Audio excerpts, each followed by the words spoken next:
Okay. सो हमने देखा था अक्षय कि बेसिकली आपकी लीनियर अलजेब्रा कहाँ पर यूज होती है। लीनियर अलजेब्रा की हम कल क्लास करेंगे। लीनियर अलजेब्रा आपकी यूज होती है जब बेसिकली हम डेटा को, जो भी आपके पास डेटा है उसको बेसिकली हमको मैथमेटिक्स में यूज करना होता है। तो we can not use directly data that is coming from the IDMS और the different formats. Okay, so we have to convert the data that the mathematics can understand. So linear algebra helps us to convert the data.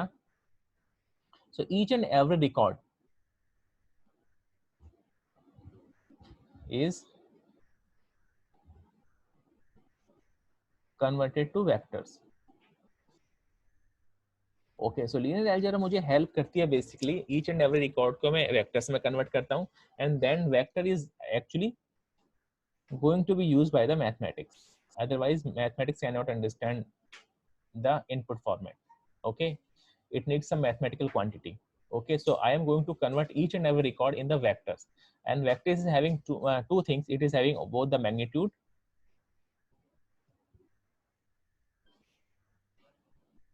plus direction. Okay, magnitude का मतलब basically, अब magnitude का मतलब basically होता है कि कोई किस डेटा का कितना मैग्नीट्यूड है। वो मैग्नीट्यूड बेसिकली इस टर्म में डिसाइड होता है कि लेट्स से फॉर एग्जांपल मैंने दो, I have taken this is price. Okay, अब मैं सिर्फ एक ही लेता हूँ, let's say this is area. Okay, let's say area let's से 1200 स्क्वायर फीट, तो एरिया लेट्स से आपका 20 लाख है, it is let's say 1500 square feet, let's say this is area, let's say price is 25 lakh. तो अब ये this is your two dimensional data, price plus area. So जितने भी आपके कंप्लीट फीचर्स होंगे इंक्लूडिंग योर टारगेट वेरिएबल, उतने ही dimension का बेसिकली आपका वेक्टर बनता है। ठीक है ना? ओके, आपकी वेक्टर में कन्वर्ट हो जाएगा। So I am having two quantities, तो आपका basically each and every record, this is first record and this is second record, so each and every record will be converted to a vector. Okay, so let's say this is my area and this is my price, और let's say this is 1200, let's say 1200 आपका यहाँ पे कहीं आता है और 20 लाख आपका यहाँ आता है। This is my first vector. Okay, let's say 1500 यहाँ पे आता है और 25 लाख यहाँ पे कहीं आता है। This is our second vector. तो दोनों डेटा रिकॉर्ड्स को मैंने दो वेक्टर से प्रेजेंट कर दिया। Okay, this is something,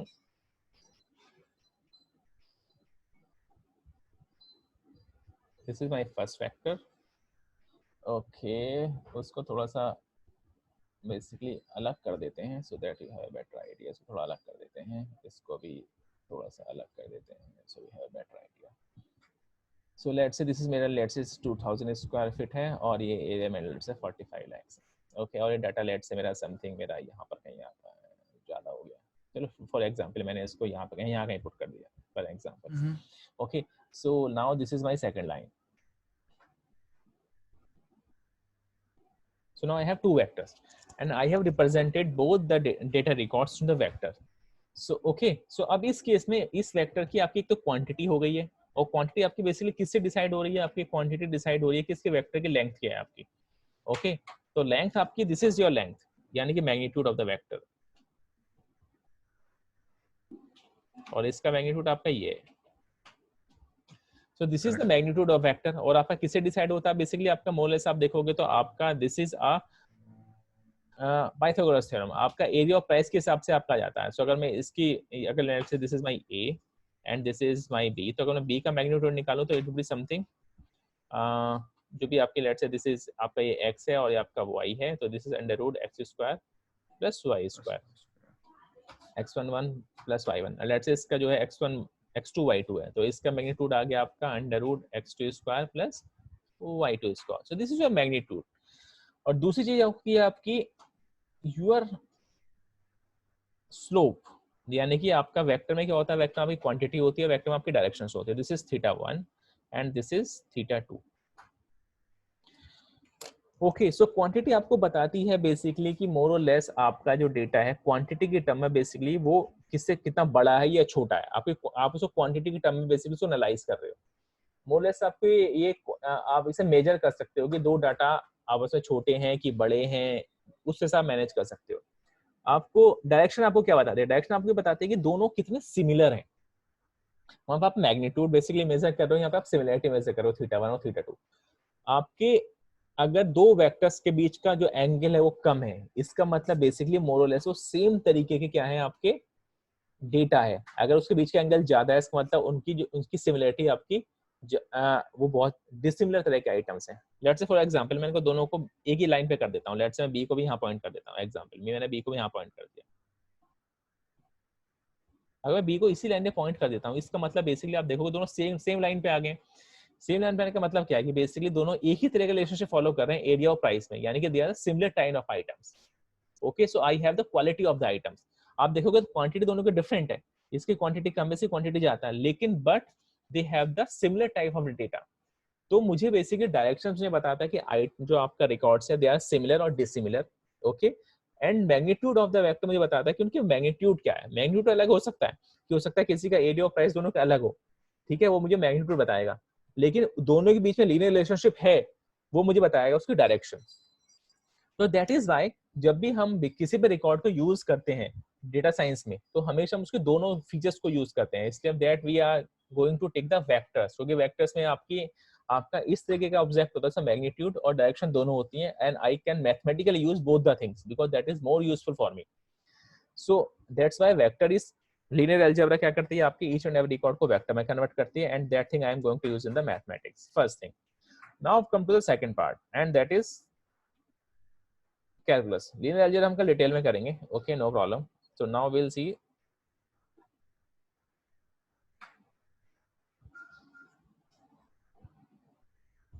calculus.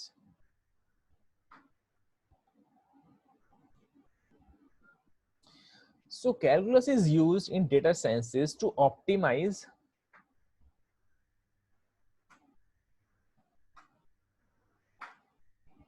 the error. So whenever I have any model, let's say I have created one basic model, and let's say this is my very premature model, okay, and let's say I'm just going to find out what is the error in my system. So because this is just from my basic model, so there would be error. Now I have to make the effort to make a model or to get a model which having the minimum error, or this is the optimized model. So when I am going to minimize the error, and when actually I am trying to get a optimized model, so that process is actually governed by the calculus. So how it is done? So we just take an example. हमने पहली class में लिया था होगा, I don't remember. So just take an example, okay, so that we can better understand here. Okay, draw, let's say this thing. Okay, let's say I have this type of okay, let's say I have a graph. मेरे पास जो graph है, let's say this graph is in time between distance. Have you seen this video in the Three Blue One Brown? आपने video देखा है क्या अक्षय? तक तो नहीं देखा मैंने। हाँ, तो this is the video, this is the same example I am taking. अगर आपने वहां देखा होगा तो then this is kind of repetitive, कोई बात नहीं, we can see it here.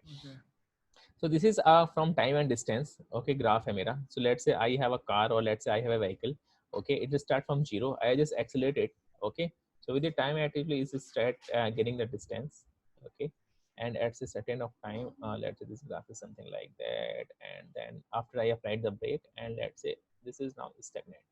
Okay, this is the graph I am having, okay, time and distance graph, okay. Now I just want to let's say I have vehicle, कोई भी vehicle आपके पास होता है तो आपको आपकी हमेशा स्पीड दिखाता रहता है, okay, and what is the speed? अगर मैं किसी चीज की स्पीड निकालूं तो speed basically speed equal to let's से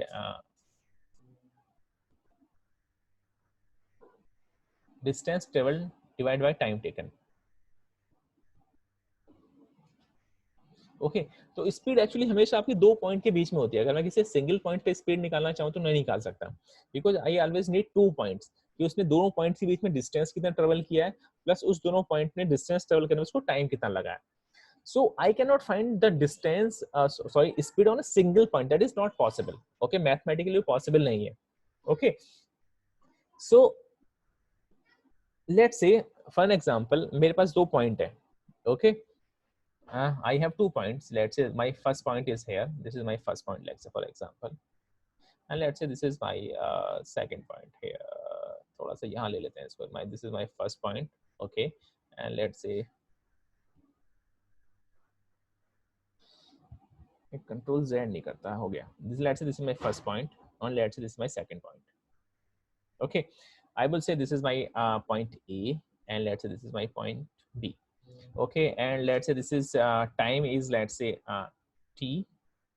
Okay, and let's say your distance is, you say, I will say distance, I will take S, T or S. Okay, and let's say this is E, let's say T plus, let's say delta T. Okay, and S plus delta S, for example. Okay, तो यहाँ से यहाँ तक का जो आपका ये है, this is actually your delta T. Okay, and this is let's say this is your S. Okay, and this is your S plus delta S. तो ये डिफरेंस आपका क्या होगा? This difference is your delta S. ये आपका आ गया S plus delta S, और ये आपका T है, ये आपका T plus delta T है. ओके, सो नाउ अब मुझे बेसिकली क्या निकालना है? मुझे बेसिकली इन दोनों के बीच में स्पीड निकालनी है. ओके, स्पीड को अगर मैं निकालना चाहूँ तो speed is basically distance travelled divide by time taken.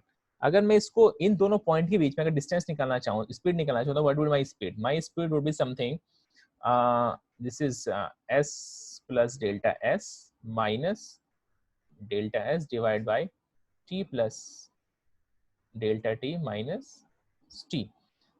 Sorry, s. So s or t, that is delta s divided by delta t. That is actually my speed. Okay, that is my speed. और speed मेरी actually है क्या? speed अगर मैं इसको mathematics सोचूं तो speed is nothing but my rate of change. कि basically speed में क्या कि what is how my speed is changing with respect to time. Okay, तो speed is my rate of change in distance with respect to time. तो speed is nothing but the rate of change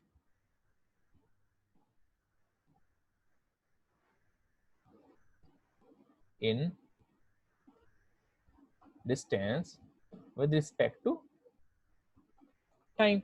So this is one concept. We have learned कि speed is a nothing but the rate of change of distance with respect to time. Okay, let's say go to the second concept. अभी मैं क्या करता हूँ कि let's say I just insert a line. Okay, जो basically आपके इन 2 points होके जाती है. Okay, I have draw a line जो कि आपकी basically इन दोनों points से होके जाती है. Okay, अब mathematically अगर हम देखें तो what is the equation of a line? जो दो लाइंस, दो उस लाइन का स्लोप क्या होता है जो 2 points से होके जाती है? स्लोप So that is रहेगा ना ये y2 minus y1 divided by x2 minus s1, right? x2 minus x1, right? तो वही मैं अगर अप्लाई कर दूं तो it is again the same thing. यही इक्वेशन मुझे मिल जाएगी. That is again rate of delta change, s by delta x. Delta T. Okay, यानी कि बेसिकली अगर मैं किन्हीं दो पॉइंट के बीच में अगर रेट ऑफ चेंज निकालूं, that is actually the same thing. Try to understand, that is actually the same thing. उन दोनों पॉइंट्स के बीच में अगर कोई लाइन अगर मैं ड्रॉ कर देता हूं तो उस लाइन का जो भी स्लोप होगा that is actually the rate of change. Okay, so rate of change is exactly equal to the slope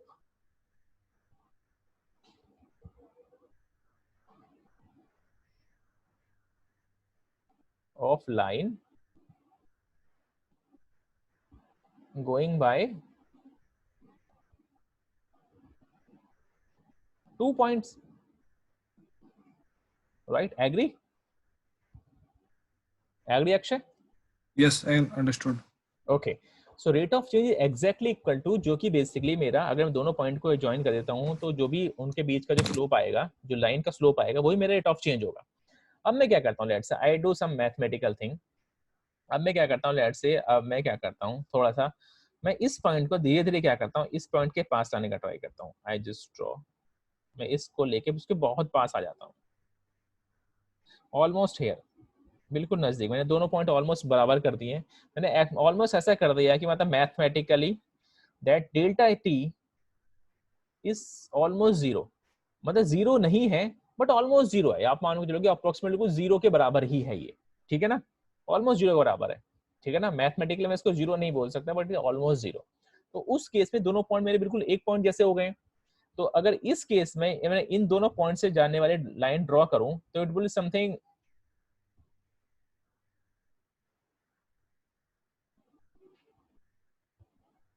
like this,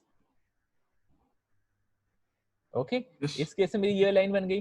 तो उस केस में मेरा लाइन ऑफ द जो मेरी लाइन बन रही थी दोनों पॉइंट से होकर जा रही थी, वो एक्चुअल में क्या बन गई, ए और बी दोनों पॉइंट पे ऑलमोस्ट क्या बन गई, टेंजेंट लाइन बन गई ऑलमोस्ट, क्योंकि दोनों पॉइंट मेरे सेम हो गए, राइट।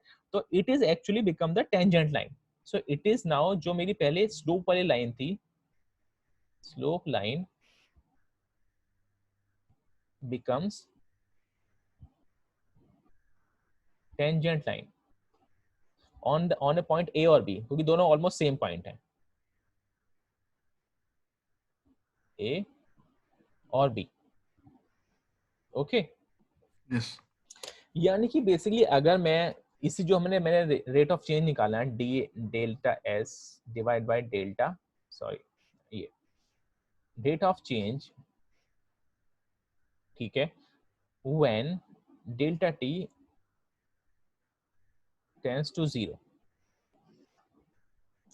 अगर मुझे किसी एक पर्टिकुलर पॉइंट पे मुझे रेट ऑफ चेंज निकालना हो, ठीक है, सो मेरे एक्चुअली में क्या है, that is my delta S by delta T, okay, delta S by delta T by this algorithm, Yes. जहां पर Mm-hmm. डेल्टा टी आपका ऑलमोस्ट जीरो के बराबर है, ठीक है। तो उस केस में, और ये स्लोप मेरा क्या होता है, टेंजेंट लाइन के बराबर हो जाता है। तो this is actually becomes the tangent line, slope of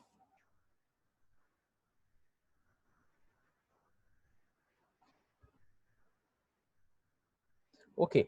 अब ये जो मैं जिसको मैं कह रहा हूँ कि अभी तक हम क्या कह रहे थे कि मैथमेटिकली किसी एक पर्टिकुलर पॉइंट पर हम रेट ऑफ चेंज नहीं निकाल सकते। हमने क्या किया कि दोनों पॉइंट को प्रैक्टिकली, मतलब मैथमेटिकली ऑलमोस्ट ऐसे कि दोनों अलग हैं, लेकिन प्रैक्टिकली देखा जाए तो they are almost same point, क्योंकि डेल्टा टी मैंने ऑलमोस्ट जीरो के बराबर कर दिया, it's actually zero, almost zero but not zero.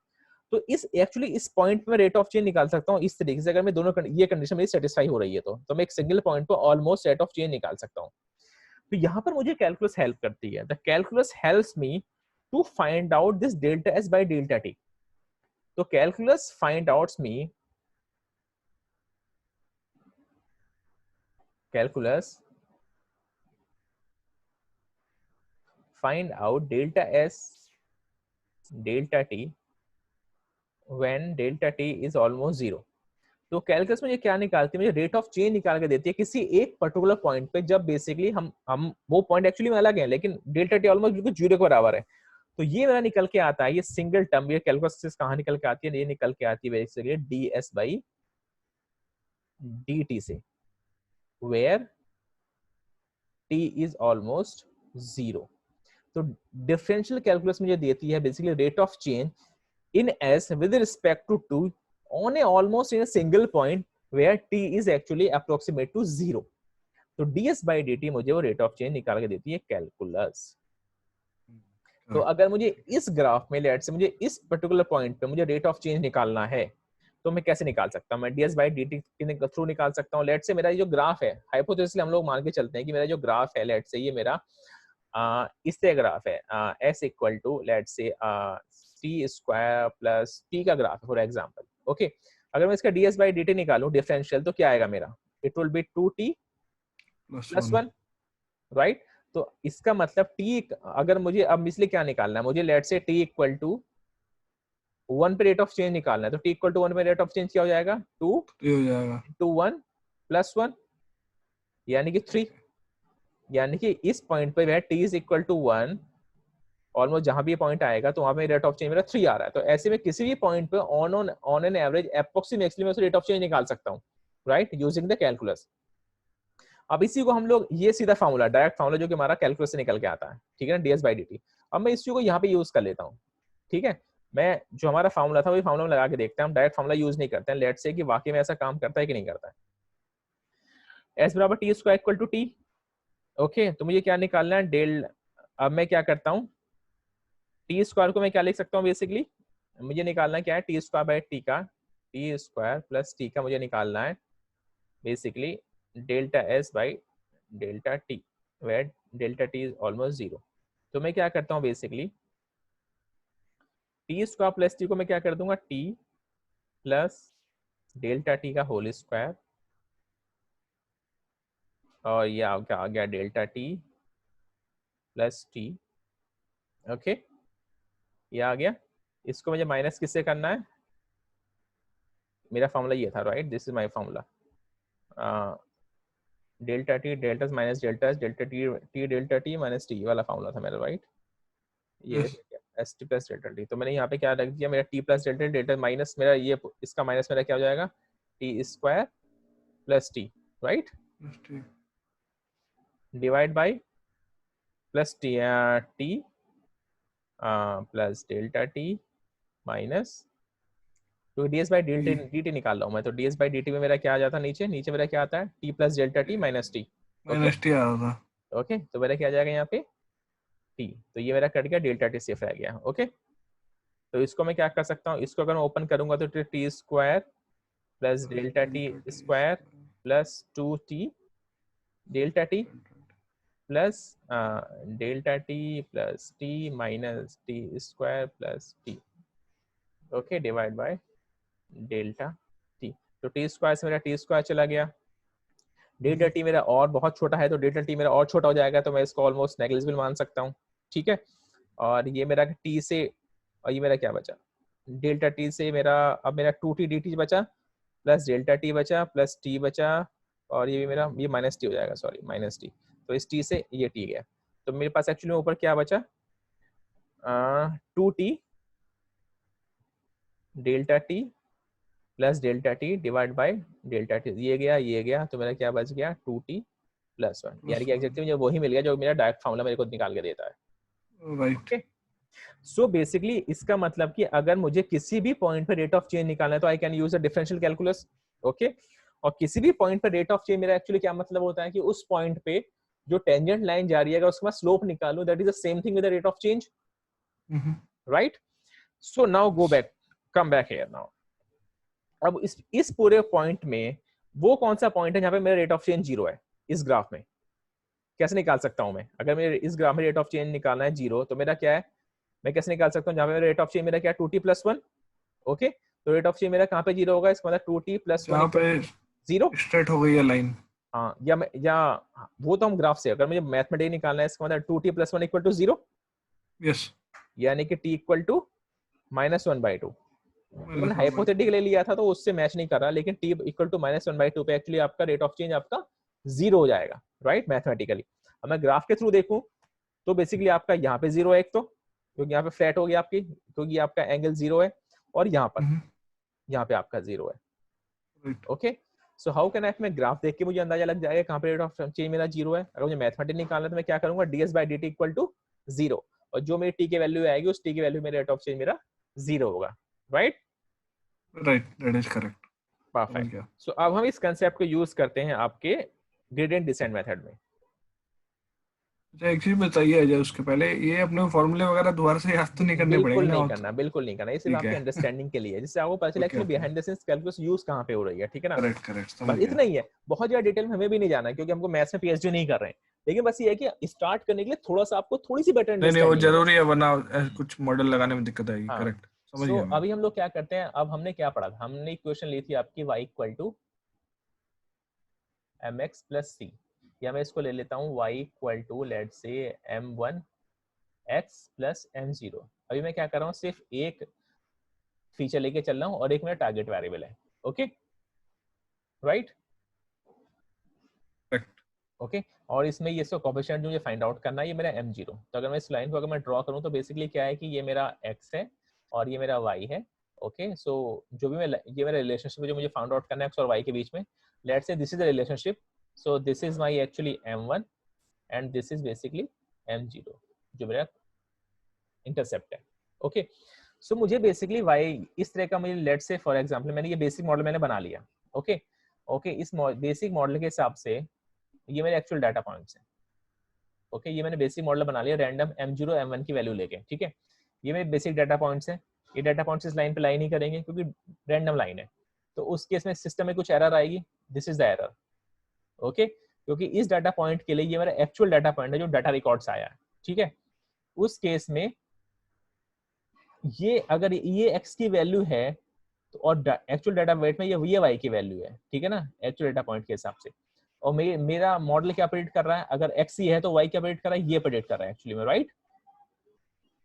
अगर मैं इस लाइन को अपना मॉडल मानता हूं तो अगर मैं x की वैल्यू ये दूंगा तो ये y ये प्रेडिक्ट कर रहा है, ये इस लाइन के ऊपर जो पॉइंट है मेरा। और जबकि एक्चुअल में क्या है, ये मेरा एक्चुअल डाटा पॉइंट है, अगर x ही है तो y है। तो बेसिकली एरर कितनी आ गई सिस्टम में, दिस इज एरर, इस डाटा पॉइंट्स के माइनस, लिए ये करेक्ट। एरर है, माइनस की एरर, ठीक है। तो उसके लिए सबके लिए एरर निकाल सकता हूँ ईच एंड एवरी पॉइंट्स के लिए। तो मैं each and yes, every point के लिए एरर निकाल लेता हूँ, दैट इज लेट्स से इसको मैं y एक्चुअल बोल देता हूँ, ओके। एंड ये मेरा y प्रेडिक्टेड है जो लाइन पे है, ओके। सो मेरी एरर कितनी होगी, y predicted minus y actual for a single data point. अगर मैं सारे डाटा पॉइंट की बात करूं तो i equal to 1 to n, so N. y i से लेके yi, ओके फाइन। अगर मैं निकालना चाहूँ on an average each and कि ये तो मेरी कंप्लीट सिस्टम की एरर आ गई कि each and average her point के लिए एरर कितनी है, तो I can divide it by n, yes, okay.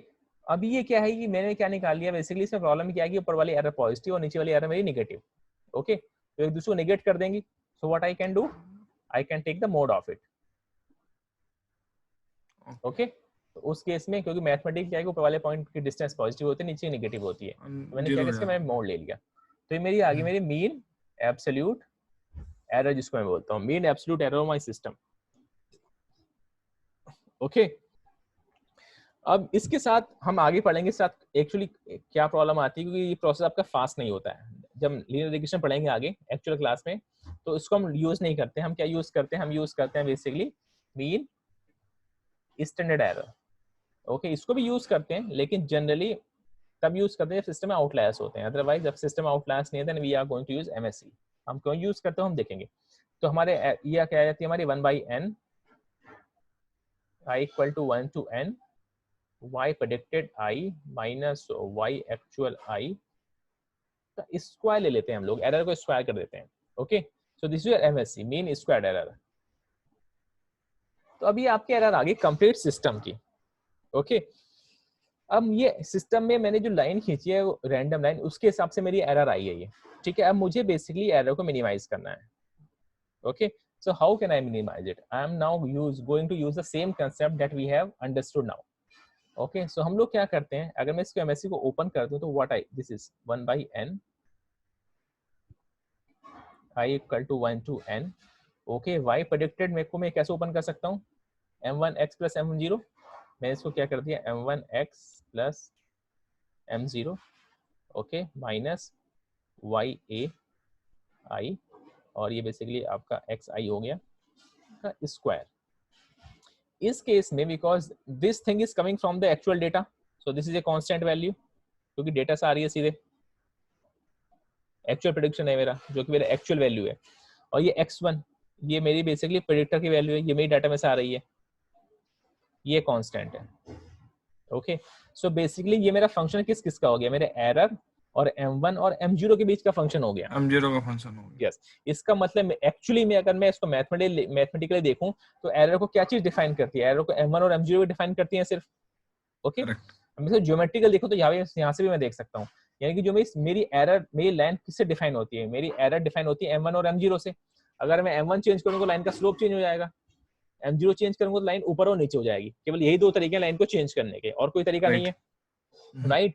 और अगर मैं लाइन को ऊपर नीचे शिफ्ट करूंगा तो मेरी एरर कम या ज्यादा होगी, हाँ, यस। ऊपर नीचे शिफ्ट करूंगा एंगल चेंज करूंगा, इसका मतलब मेरी ज्योमेट्रिकल में देख पा रहा हूँ कि बेसिकली m0 m1 ही मेरी सिस्टम की एरर को डिफाइन कर रहे हैं, राइट। सो अब बेसिकली मुझे क्या करना है, मुझे बेसिकली अब मुझे m1 और m0 की वो वैल्यू फाइंड आउट करनी है, यानी कि ज्योमेट्रिकल टर्म में मुझे बेसिकली वो लाइन फाइंड आउट करनी है क्योंकि लाइन में डिस्क्राइब होती है m1 और m0 से, जिसके लिए कि मेरे एरर मिनिमम हो, परफेक्ट। So yes. अब कैलकुलस मुझे कैसे हेल्प करेगा, how is the calculus going to help me. Paper खत्म हो गया, दिस इज द लास्ट, इससे ज्यादा स्ट्रेच नहीं होता है, ओके, नो प्रॉब्लम। सो अब कैलकुलस मुझे कैसे हेल्प करेगा, let's go for the another page. इसको मैं क्या करता हूँ,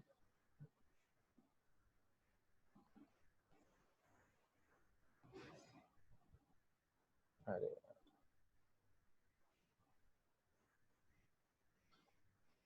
हुआ क्या, कॉपी नहीं हुआ, कोई नहीं। बात नहीं, हम इसको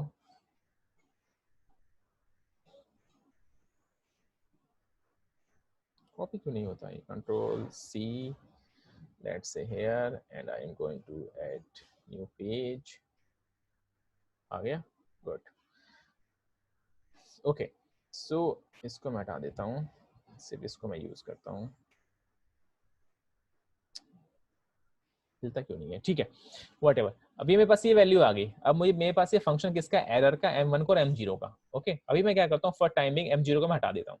अरे कहाँ गया भाई, what the hell, what is this, ये क्या हो गया इसके साथ?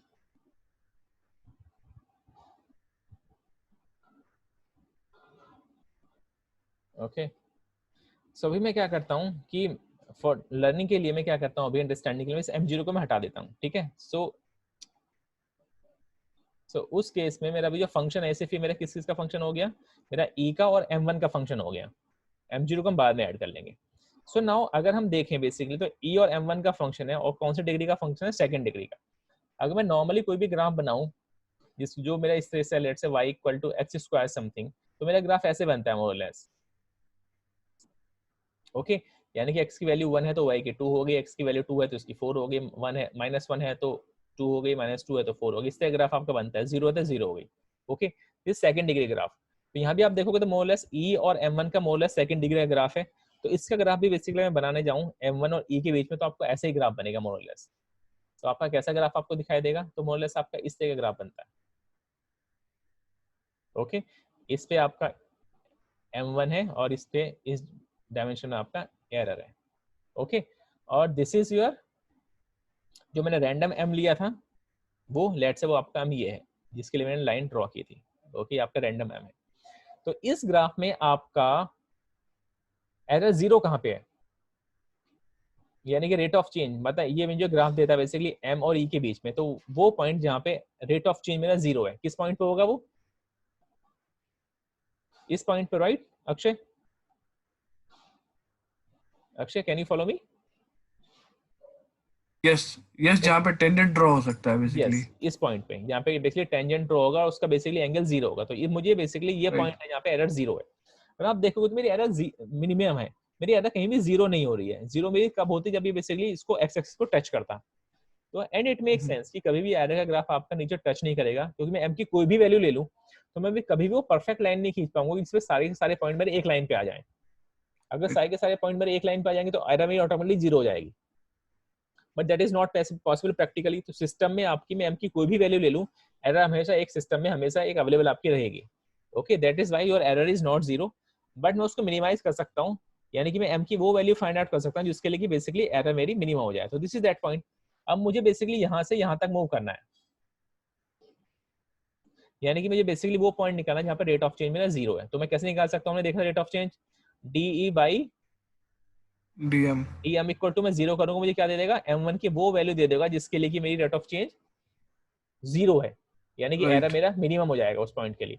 उसको मैं कहाँ रख दूंगा, उठा के इस इक्वेशन में रख दूंगा, यहाँ पे। यस, यहाँ पे। ओके, ये तो था जब मैं सिंगल वेरिएबल यूज कर रहा हूँ। लेट्स मैं दो वेरिएबल यूज कर रहा हूँ, तो मेरा ग्राफ कैसे बनेगा, यहाँ पे मेरा लेट्स से m0 है इस एक्सिस पे, इस पे लेट्स से मेरा m1 है, और लेट्स से इधर मेरा e है। ओके, तो मेरा जब ग्राफ बनेगा एरर का, वो मोर लेस मेरा ऐसे 3 डायमेंशन बनेगा, मोर लेस काइंड ऑफ ऐसे दिखाई देगा आपको। ओके, और लेट्स से जो आपने रैंडम वैल्यू ली थी m0 m1 की, लेट्स से यहाँ कहीं पे लाई करते हैं फॉर एग्जांपल। ओके, m0 और m1 जो आपने रैंडम ली है, तो आपको किस पॉइंट पे जाना है, लेट्स से इस पॉइंट तक पहुंचना है जहाँ पे आपके एरर मिनिमम है। तो आप कैसे निकालोगे दोनों के वैल्यू, पार्शियल डेरिवेटिव e का with respect to m0 equal to 0, 0 करोगे, आपको वैल्यू दे देगा m0 की। ऐसे पार्शियल डेरिवेटिव निकालोगे d का with respect to m1, put it 0, it will give you the value of m1। दोनों वैल्यू आप उठा के यहाँ पे रख दोगे, तो आपको बेस्ट फिट लाइन मिल जाएगी जहाँ पे सिस्टम की एरर आपकी क्या हो गई, 0 हो गई है। इसमें एक नई प्रॉब्लम आ जाए, अगर ये दोनों आपस में लिंक्ड है, एम हाँ, ऑफ 0 एम ऑफ 1, हम्म, तो उस केस में शायद ये नहीं बैठेगा लिंक कैसे इक्वेशन है, बराबर। लिंक कैसे होंगे बताओ। फॉर एग्जांपल, जैसे अगर अभी क्या रेट ऑफ चेंज हमने निकाला, और कैलकुलस जो है वो डबल वेरिएबल के लिए एक साथ मेरे ख्याल से काम नहीं करता, सिंगल वेरिएबल को का रेट एक ये at a partial time derivative निकालता निकाला है, है। देखो अगर हम पार्शियल डेरिवेटिव निकालेंगे तो क्या करेगा, ये क्या है, जब वो m1 के कॉरस्पॉन्डिंग निकालेगा तो m0 का करेक्ट। कांस्टेंट मान लेगा, जब m0 कांस्टेंट निकालेगा तो m1 को कांस्टेंट मान लेगा। अच्छा, एट अ टाइम एक को कांस्टेंट मान के हाँ, रखेगा वो ये। पार्शियल डेरिवेटिव ऐसे निकलता है, बाकी सबको क्या करता है, कांस्टेंट मान लेता है जब पार्शियल डेरिवेटिव निकालते हैं। तो वो हमारे लिए क्यों यूजफुल है, क्योंकि हम हमारा पहले अजम्पशन ये है कि बेसिकली ये बेसिकली क्या है कि आपका जो ये है m1 और m0 जितने हम कोफिशिएंट निकालेंगे वो आपस में इंडिपेंडेंट होते हैं, तो मैं दोनों का पार्शियल डेरिवेटिव निकाल सकता हूँ, क्योंकि बेसिकली एक नहीं, ये हमारा वो है राइट, ये हम एजम्पशन लेके चल रहे हैं कि यस एक हमेशा कांस्टेंट रहेगा, और इन यस दोनों में इन चांस रिलेशन है, तो उस केस में कैसे वही करेंगे? तो है, वही तो हमने देखा कि अगर दोनों में रिलेशन है तो हम कैसे फाइंड आउट करेंगे, पी वैल्यूज को यूज करके, राइट। अगर पी वैल्यूज हम निकालेंगे, पी वैल्यू की वैल्यू 0.05 से कम आ रही है, इसका मतलब हम वो वाली अच्छा, यूज नहीं ठीक है, करेंगे, समझ गया। राइट। पहले उसको सबसे पहले प्रायर स्टेप में हम पी वैल्यू का आइडेंटिफाई कर यस लेंगे कि भाई यस कितना। यस ओके ओके, उसके बाद एग्जैक्टली, फिर हम इस पे आएंगे, यस ठीक है, that is part of the समझ रहा फीचर हूँ मैं। इंजीनियरिंग। सबसे पहले हम फीचर सेलेक्ट करेंगे कौन सी फीचर मुझे यूज करनी है, कौन सी यूज राइट, नहीं करनी है, और फिर उन फीचर्स को यूज करके मॉडल प्रिपेयर करूंगा। ठीक है, अभी समझा मैं। Okay, understood. तो हम्म, हम कैसे करेंगे, सिर्फ सिंपली क्या करेंगे, एरर फंक्शन निकालेंगे, हमारा एमएससी है, एरर फंक्शन एमएससी भी हो सकता है, एमए भी हो सकता है, कुछ भी हो सकता है। उसके हिसाब से हम क्या करेंगे, पार्शियल डेरिवेटिव निकालेंगे, इक्वल टू 0 कर देंगे, आपको m1 और m0 सबकी वैल्यू मिल जाएगी, उठा के इसमें पुट कर देंगे। ये वो था जब मैं सिंगल वेरिएबल यूज कर रहा था।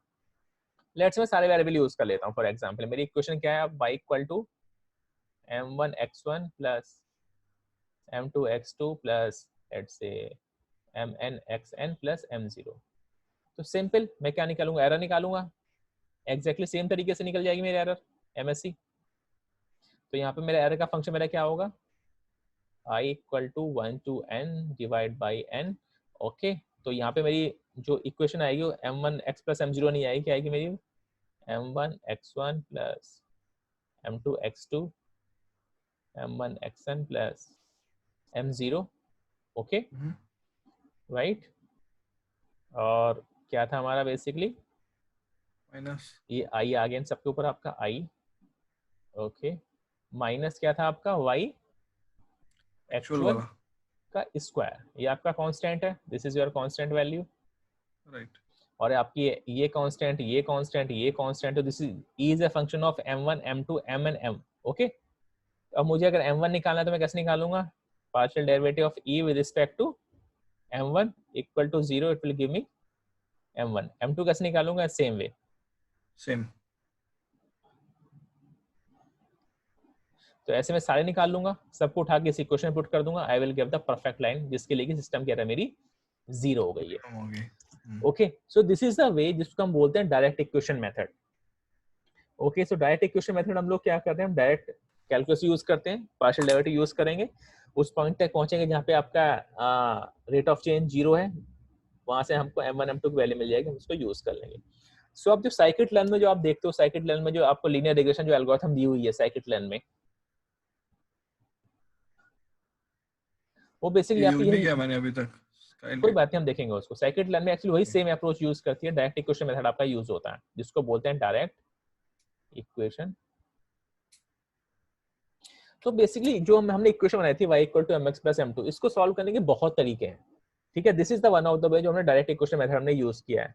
ओके, उसके अलावा आप अगर देखोगे तो हम उसको रो एलिमिनेशन मेथड भी की तरह भी यूज कर सकते हैं, हम देखेंगे आगे कैसे यूज कर सकते हैं। हम इसको बेसिकली ग्रेडियंट डिसेंट मेथड के थ्रू भी कर सकते हैं, हम इसको direct equation method, direct equation method और गॉस एलिमिनेशन मेथड के थ्रू भी कर सकते हैं। इनफैक्ट हम इसको और कैसे कर सकते हैं, बहुत सारे तरीके हैं। हम इसको अगर आप देखोगे साइकिट लर्न में तो आपको बताता है कौन सा मेथड आप यूज करना चाहते हो। तो लेकिन वो डिपेंड करता है कि बेसिकली हर मेथड की अपनी कॉम्प्लेक्सिटी है, ठीक है ना। सो जो डायरेक्ट इक्वेशन मेथड है ये तब काम करता है बेसिकली जब आपका आपके पास नंबर ऑफ रिकॉर्ड आपके पास कम हो। अगर आपके पास नंबर ऑफ रिकॉर्ड आपके पास ज्यादा हो जाते हैं तो बेसिकली हम देखेंगे उससे आगे कि हम इसे यूज क्यों नहीं करते हैं। उस केस में मुझे एक इनपुट डेटा का मुझे मैट्रिक्स निकालना पड़ता है। कल हम लीनियर अलजेब्रा हम देखेंगे, जब लीनियर अलजेब्रा करेंगे तो उसमें हम देखेंगे। सो बेसिकली उस केस में जब आपके पास डेटा सेट बहुत बड़ा होता है तो आप डायरेक्ट इक्वेशन मेथड यूज नहीं करते हो, then you go for the gradient descent method,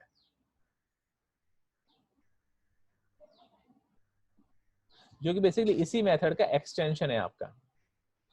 okay, direct equation method का एक्सटेंशन है, जो कि थोड़ा जब आपके पास बड़ा डाटा सेट होता है तो आप basically gradient descent method use करते हो, क्योंकि एक्चुअली आपका फास्ट हो जाता है, और बहुत बड़े डाटा सेट पे आपका प्रोसेस बहुत स्लो हो जाता है। तो डाटा सेट अगर स्लो है तो then you are going to use direct equation method, अगर आपका डाटा सेट बहुत बड़ा है then you are going to use the gradient descent method. Okay, so by default जो साइकिट लर्न में आपका लीनियर रिग्रेशन दिया हुआ बाय डिफॉल्ट आपका डायरेक्ट रिग्रेशन मेथड यूज करता है. ओके, सो ये कॉन्सेप्ट समझ में आ गया आपको कैसे कैलकुलस पूरी यूज हुई है अक्षय? अब अभी तक आ गया मुझे यहाँ तक ओके, का. So that is perfectly fine. कल हम बाकी का इसका करेंगे, ठीक है ना. कल हम देखेंगे बेसिकली Okay. लीनियर अलजेब्रा कैसे काम करती है, फिर आपका ग्रेडियंट डिसेंट मेथड कैसे काम करता है, और फिर आपका बाकी के सारा कंसेप्ट कल आपको मैथमेटिकल लीनियर अलजेब्रा का कंसेप्ट आपको क्लियर हो जाएगा. तो हम एंड टू एंड मैथमेटिकली हम इसको कवर कर लेंगे एक बार लीनियर अलजेब्रा को, लीनियर रिग्रेशन को सॉरी. Okay.